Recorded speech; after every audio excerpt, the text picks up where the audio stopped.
He hadn't felt the warmth of another human being in 20 years. Not a handshake, not a pat on the shoulder, not even the accidental brush of fingers when buying supplies in town. Silas Ward had built his world around distance, around the safety of solitude. But when that girl appeared at his gate that morning, asking to milk his cows, everything he'd carefully constructed began to crack. The sun was climbing over the ridge when Silas first spotted her walking up the dusty path to his ranch. A young woman, maybe 19, with auburn hair tied back and a worn dress that had seen too many washings.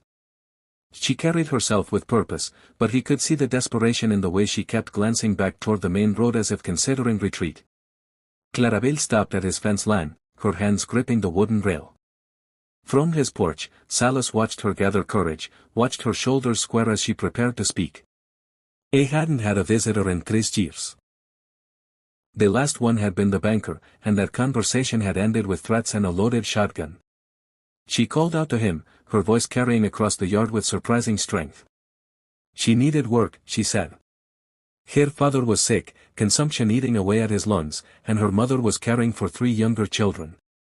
She'd heard he had dairy cows and wondered if he needed help with the milking. Silas felt something twist in his chest, something he'd thought was dead. The girl stood there waiting for an answer. And he realized she was beautiful in the way that wildflowers are beautiful, natural, unguarded, alive. It terrified him more than any storm or wild animal ever had.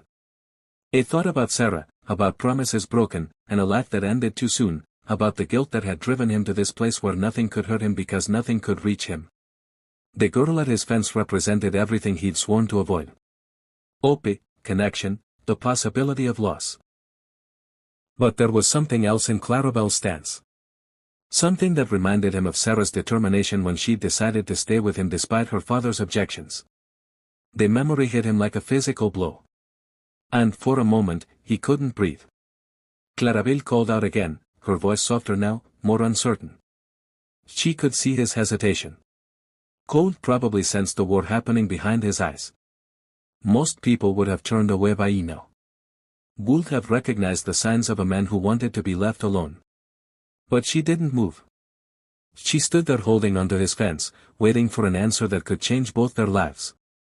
And Silas realized that after 20 years of running from human connection, connection had finally found him. The question was whether he had the courage to let it in, or whether the fear that had kept him alive would destroy this chance at something he'd forgotten he needed. Silas walked toward the fence with the careful movements of a man approaching a wild animal. Each step felt like a betrayal of everything he'd built. Every rule he'd made to keep the world at bay. But something about Clarabelle's quiet desperation had broken through his defenses, and now he was standing close enough to see the worry lines around her young eyes. She explained her situation with the kind of raw honesty that comes from having no other choice. Her father had been a blacksmith until the sickness took hold of his lungs. Now he could barely get out of bed, and the family was burning through their savings faster than kindling in winter.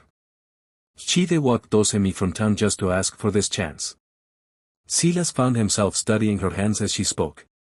They were work-worn but gentle, the kind of hands that knew how to be careful with fragile things. Sarah had hands like that, hands that could calm a spooked horse or tend a sick calf with equal skill. The memory made his throat tight. He told Clarabelle he didn't need help, that he managed the milking just fine on his own. But even as the words left his mouth, he could see she didn't believe him. She'd probably noticed the signs, the overgrown weeds around the barn, the fence posts that needed mending, the general air of a man who was barely keeping ahead of the work. Clarabelle didn't argue with his refusal. Instead, she asked if she could at least see the cows, said she'd grown up around dairy animals, and just wanted to check if they were healthy. It was a strange request, but there was something in her voice that made him nod before he could stop himself. They walked toward the barn together, maintaining a careful distance. Silas noticed how she moved, alert to everything around her, but not nervous. She asked questions about the breed, about how long he'd been raising cattle, about whether he sold milk in town.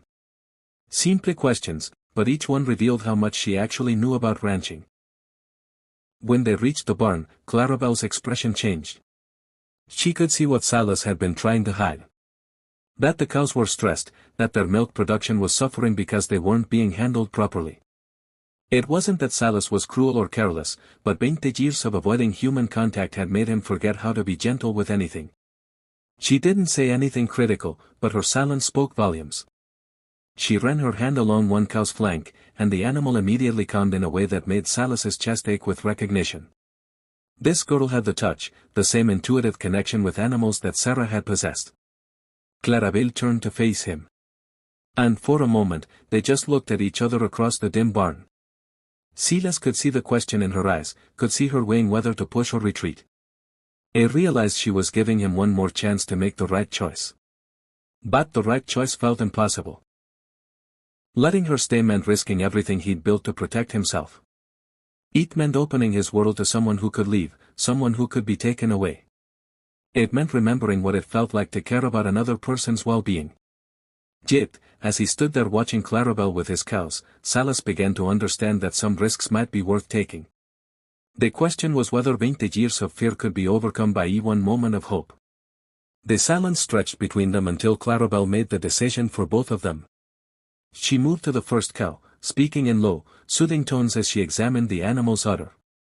Silas watched, transfixed, as she demonstrated a gentleness he'd forgotten existed in the world. She told him the cow was showing signs of early mastitis, something easily treatable but dangerous if ignored.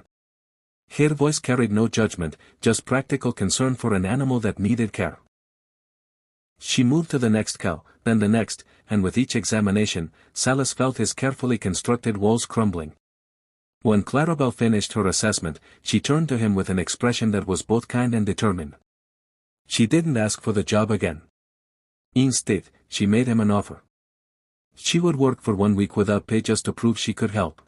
If he wasn't satisfied, she would leave and never return. The proposal hit Silas like a physical blow. Part of him wanted to say no, to send her away before she could burrow any deeper into his consciousness, but another part, a part he thought was dead, whispered that maybe this was exactly what both he and his ranch needed. He found himself nodding before his rational mind could intervene. Clarabel's face lit up with relief and gratitude, and for a moment, Silas saw a glimpse of the joy she might have carried before desperation wore her down. The sight of it made something shift in his chest, something he'd kept locked away for 2 decades. They spent the rest of the morning establishing a routine. Clarabel would arrive at dawn and handle the morning milking, while Silas tended to other ranch work. She would return in the evening for the second milking, then head home before dark. It was a practical arrangement that minimized their contact while maximizing the help she could provide. But even as they discussed logistics, Silas found himself noticing details he shouldn't care about. The way Clarabel's eyes crinkled when she smiled, how she unconsciously hummed while working. The careful way she moved around him, respecting the invisible boundaries he'd drawn around himself. As the sun reached its peak, Clarabel prepared to leave for the day. She would return at dawn, she promised, and prove that hiring her was the right decision. Silas watched her walk back down the dusty path, her figure growing smaller until she disappeared beyond the ridge. For the first time in years, the silence of his ranch felt oppressive rather than comforting. The cows seemed restless without Clarabel's coming presence, and Silas found himself thinking about tomorrow in a way he hadn't thought about the future in 20 years.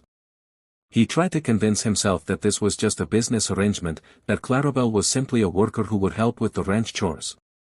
But deep down, he knew something fundamental had changed. After 2 decades of solitude, he was no longer truly alone. And that terrified him more than anything he'd ever faced. Dawn came earlier than Silas expected. Or maybe he'd simply been awake longer than usual. He'd spent the night pacing his cabin, wrestling with the decision to let Clarabel return. Every rational thought told him to leave a note on the fence telling her the arrangement was off, that he'd changed his mind about needing help. But when the first light touched the horizon, he found himself standing on his porch, waiting for her silhouette to appear on the path. He told himself he was just curious to see if she would actually show up. But the relief that flooded through him when she appeared made the lie impossible to maintain. Clarabel arrived carrying a small basket and wearing the same worn dress as the day before. She moved with quiet confidence toward the barn, pausing only to nod in his direction, no unnecessary conversation, no attempts to force familiarity. She understood the delicate nature of their arrangement and respected the boundaries he needed. Silas watched from a distance as she began the morning milking. Her technique was flawless, her touch gentle but efficient.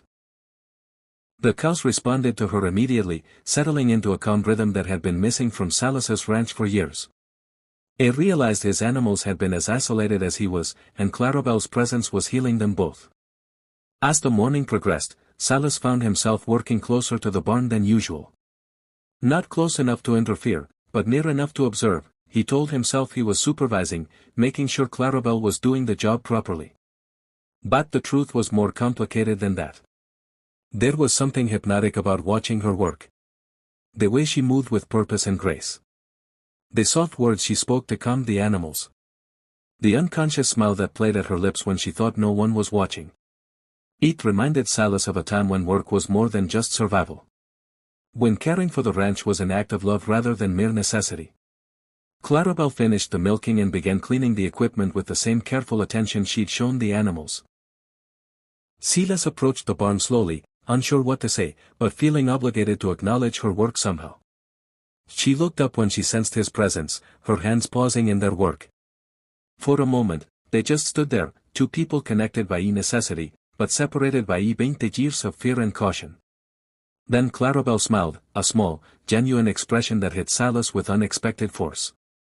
She told him the cows were already responding to consistent, gentle handling. Their milk production would improve within days, and with proper care, the early signs of infection she'd noticed could be completely resolved. Her voice carried professional confidence mixed with genuine care for the animals. Silas found himself nodding, then heard his own voice asking if she'd eaten breakfast. The question surprised them both, emerging from some forgotten part of himself that remembered how to show concern for another person's well-being. Clarabelle shook her head, admitting she'd left home before dawn to arrive on time. There was no complaint in her voice, just a simple acknowledgement of the sacrifices she was making for this opportunity. Without thinking, Silas invited her to share coffee and biscuits before she made the long walk home.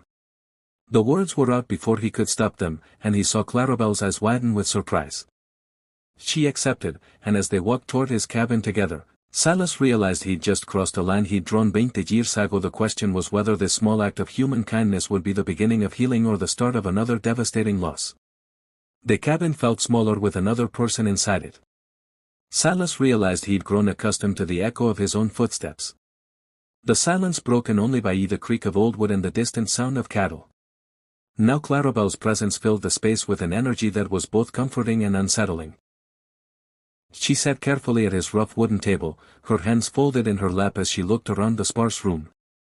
Silas saw his home through her eyes, the single chair, the narrow bed pushed against the wall, the complete absence of anything that suggested warmth or companionship. It was the dwelling of a man who had forgotten how to live rather than merely survive. As Silas prepared coffee over the wood stove, Clarabelle spoke quietly about her family. Her father had been strong once, the kind of man who could shape iron with his bare hands and lift a full-grown horse if needed. Now he could barely walk from the bed to the chair by the window. The medicine he needed cost more than her family earned in a month. Her words painted a picture of quiet desperation masked by determination. 3 younger siblings who needed food and clothing, a mother worn thin by worry and exhaustion, and Clarabelle carrying the weight of keeping them all afloat. Silas found himself thinking about responsibility, about what it meant to care for people who depended on you. When he set the coffee before her, their fingers brushed accidentally as she reached for the cup. The contact lasted only a second, but it sent a shock through Silas that left him breathless. He jerked his hand away so quickly that coffee sloshed onto the table and Clarabelle looked up at him with concern and confusion. He apologized tersely, grabbing a rag to clean up the spill. But Clarabelle was watching him with those perceptive eyes. And he could see her beginning to understand that his isolation wasn't just preference. It was something deeper, something that made even the simplest human contact feel dangerous. She didn't ask questions, but her expression softened with recognition. She'd seen men broken by war, by loss, by the weight of carrying burdens too heavy for one person to bear. She understood that whatever had driven Silas to this remote place was still raw, still bleeding despite the years that had passed. The coffee grew cold as they sat in careful silence. Clarabelle seemed to sense that pushing for conversation would be a mistake, while Silas struggled with the unfamiliar sensation of wanting to speak, but not knowing how. The skills of normal human interaction had atrophied during his years of solitude. Finally, Clarabelle stood to leave, thanking him for the coffee and promising to return that evening for the second milking. As she moved toward the door, she paused and told him something that made his chest tighten with unexpected emotion. She said she could see that he'd been kind once, that traces of that kindness were still there beneath the walls he'd built. Her voice carried no pity, just a simple acknowledgement of who he might have been before life taught him to be afraid. After she left, Silas sat alone in his cabin, staring at the 2 coffee cups on his table, and wondering if 20 years of careful isolation was about to crumble because of one young woman's gentle persistence. Evening came with storm clouds gathering over the mountains, and Silas found himself watching the path for Clarabelle's return with an anxiety that surprised him. The wind was picking up, carrying the scent of rain and the promise of a violent night. He told himself his concern was practical. She had a long walk home, and getting caught in a storm could be dangerous. Clarabelle arrived just as the first drops began to fall, her hair whipping around her face as she hurried toward the barn. Silas watched her from his porch, noting the way she moved with purpose despite the approaching weather. She understood the urgency of finishing the evening milking before the storm hit in full force. The cattle were restless, sensing the approaching tempest, but Clarabelle's presence calmed them as she worked with steady efficiency. Silas could hear her soft voice carrying over the wind, a soothing counterpoint to the growing violence of the weather outside. By the time she finished, rain was falling in heavy sheets, and lightning was splitting the sky. Silas stood in the barn doorway, watching Clarabelle look out at the storm with growing worry. The 12-mile walk home would be treacherous in this weather, possibly deadly if she lost her way in the darkness.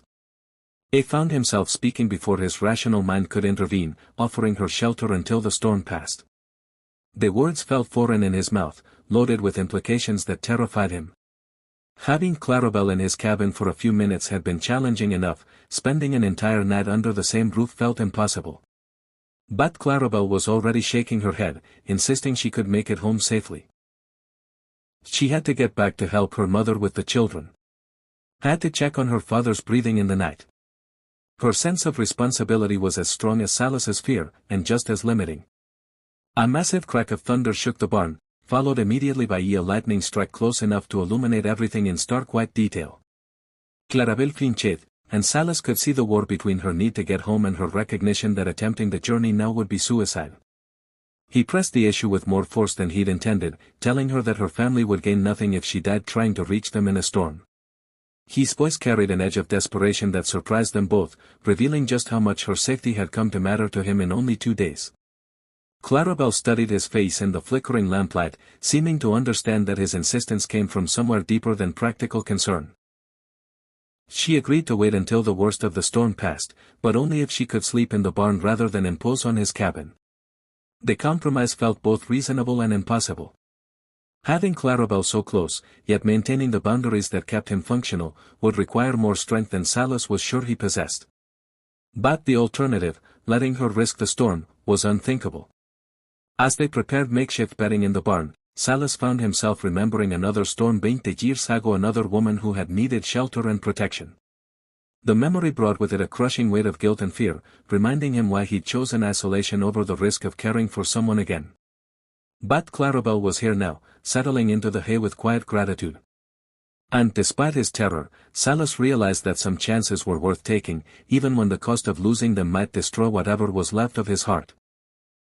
The storm raged outside while they settled into an uneasy sleep, separated by only a few feet and 20 years of carefully constructed walls.